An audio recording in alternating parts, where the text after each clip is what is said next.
ఈ మధ్య ఏవో వీడియోస్ ట్రెండింగ్ అవుతున్నాయి, పికిల్స్ అని, ఏదో లేడీస్ బూతులు మాట్లాడడము చాలా వరకు చూస్తుంటా ఉన్నాము.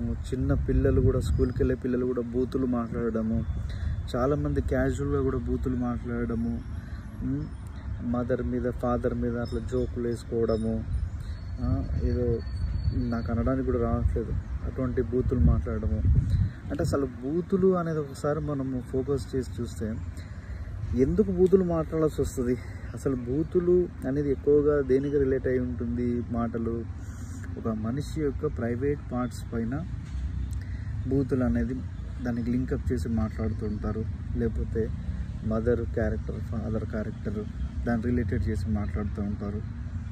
అంటే బూతులు ఆ కోపంలో అనేస్తే ఇప్పుడు రిలాక్స్ అయ్యామనే ఫీలింగ్ వాళ్ళకు.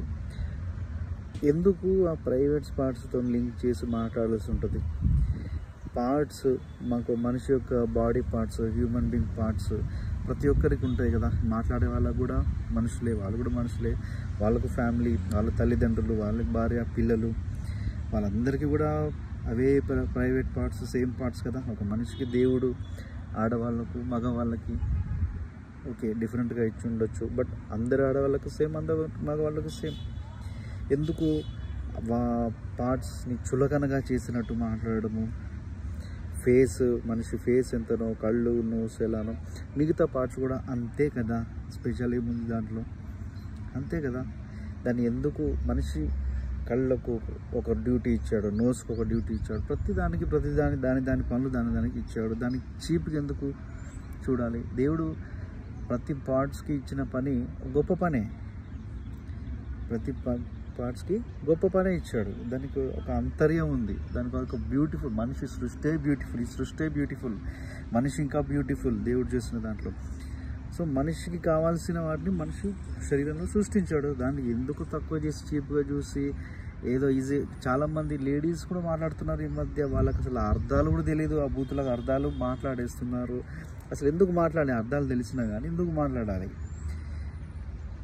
బాడీ పార్ట్స్ని ఎందుకు చులకనగా చూడాలి? ప్రతి ఒక్కరికి ఉన్నదే కదా, మీ ఇంట్లో మీ వాళ్ళకు కూడా ఉన్నదే కదా. సో ఏ బాడీ పార్ట్స్ని చులకన చేస్తూ బూతులు మాట్లాడకండి. మీ పిల్లలు ఏం నేర్చుకుంటారు మీ నుంచి? అవే మాటలు నేర్చుకుంటారు. కాబట్టి సొసైటీ పట్ల కొంచెం రెస్పాన్సిబిలిటీగా ఉందాము. అందరు మాట్లాడుతున్నారు కదా క్యాజువల్, కొంతమంది గర్ల్స్ నేను అబ్జర్వ్ చేసింది, జెంట్స్ మాట్లాడుతున్నారు కదా అందుకే మేము కూడా మాట్లాడుతున్నాం అంటారు. జెంట్స్ని అడిగితే అందరు క్యాజువల్గా మాట్లాడుతున్నారు, దాంట్లో ఏముంది? ఈ మధ్య సినిమాల్లో కూడా ఈ నీ అమ్మ అనే పదాలు ఏదో అది కామన్గా వాడేస్తున్నారు. నీ అమ్మ ఏంటి, అమ్మాయి ఏంటి, అమ్మ ఎందుకు వచ్చింది, అమ్మ లేకపోతే నువ్వు లేవు, అమ్మ మీద జోకులు ఏంటి, నీ అమ్మ, ఈ అమ్మ ఏంటది?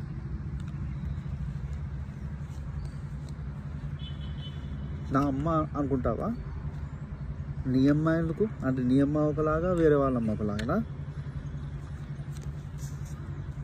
ఆలోచిద్దాం. ప్రతిదీ సొసైటీలో ఏదో అందరు చేసేది ఫాలో అవ్వాలి కాదు.